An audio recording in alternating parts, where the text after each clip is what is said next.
Why is it then that you think that, it would be an overreaction to ban them completely? Well, I remember, it wasn't that long ago, maybe about 40 years, playing with balloons with my sister in the corridor of our home, playing the great game of trying to keep the balloon off the floor. They are immense fun. They're good exercise for kids. I'd rather my kids, when I had them, were playing with balloons some of the time rather than playing with computer games all the time.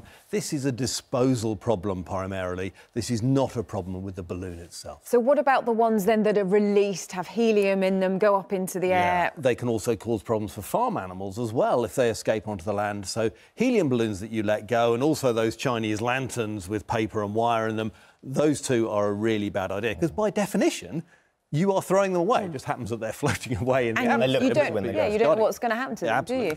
Zion, you're Britain's greenest mum. Have your kids ever had balloons? They have been given balloons. As you say, they're very traditional. You know, I grew up playing with them. Great fun? Great fun. Good exercise? I would love it if they were as biodegradable as everyone says they are. The Marine Conservation Society says that they take 7 years.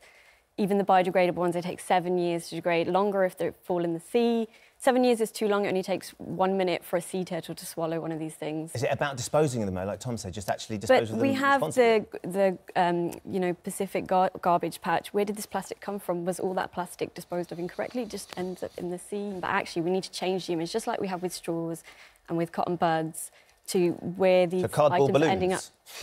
That's the problem, isn't it? But before balloons, we had, bunting. We had different ways of celebrating, different things to look at parties. I think it's just a cultural shift that needs to happen. I don't think it's a huge one to ask for. They did do some research. They said one of these reports said the total number of plastic items found on European beaches between 2010 and 2016, balloons represented just 1%. And they said nearly all of which could be avoided if foil releases were banned. So would you sort of be happier if it was those, the ones that you release that are the ones that don't get banned? Or you think that doesn't go far enough? I think it needs. I don't think it goes far enough. I think it needs to be all balloons. But are there other things? They are worse. But the ones that we're using just ordinarily at parties, the latex ones that still take 7 years to biodegrade, I don't think is acceptable. We just had a recent IPCC report out. It says we need to change, we need to cultural shift, we need changes in the way that we behave in our lifestyles, in our consumption.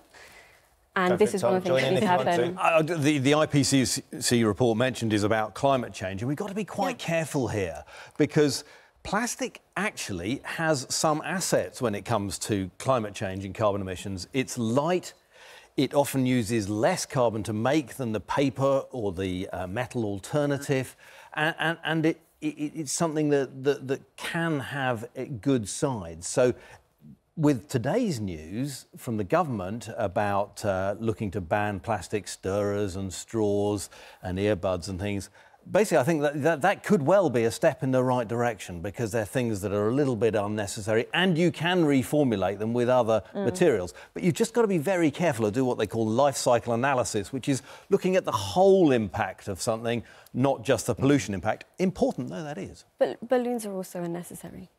Well, actually, I'm not sure that it's funny is unnecessary. Say that, though. I like fun. You should say that because Fiona's just tweeted in saying, my 9-year-old daughter has just said, if you ban balloons, you're basically banning kids' happiness. Oh. That's what she's watching this morning. It's on half-term. Good morning to you. And that's but there are lots of other things that can bring kids happiness. It doesn't just have to be balloons. I just think we've got to be quite careful. Those of us, like Sian and myself, we both care deeply about the environment. I just feel we have to be a little bit careful about the banning agenda because I think it can actually turn people off some environmental messages which we'd really like people to engage with. But we say this about a lot of things. We said this about the smoking ban in 2007. We don't want to have smoking in close areas. Zion, because there are those people getting in touch saying, look, if you're banning balloons, you may as well ban a whole load of other things. Plastic bottles, balloons aren't the worst culprits. Well, actually, one of the Australian scientific bodies, the government body, the Commonwealth Scientific Industrial Research Organisation, listed the 3 top harmful pollutants, and they said plastic bottles, plastic bags, and balloons. So there is research behind this. Yeah. I don't think we live in an era of catastrophic climate change. Our planet is cooking because of our wasteful lifestyles. These are not necessary items. We're very privileged to have them.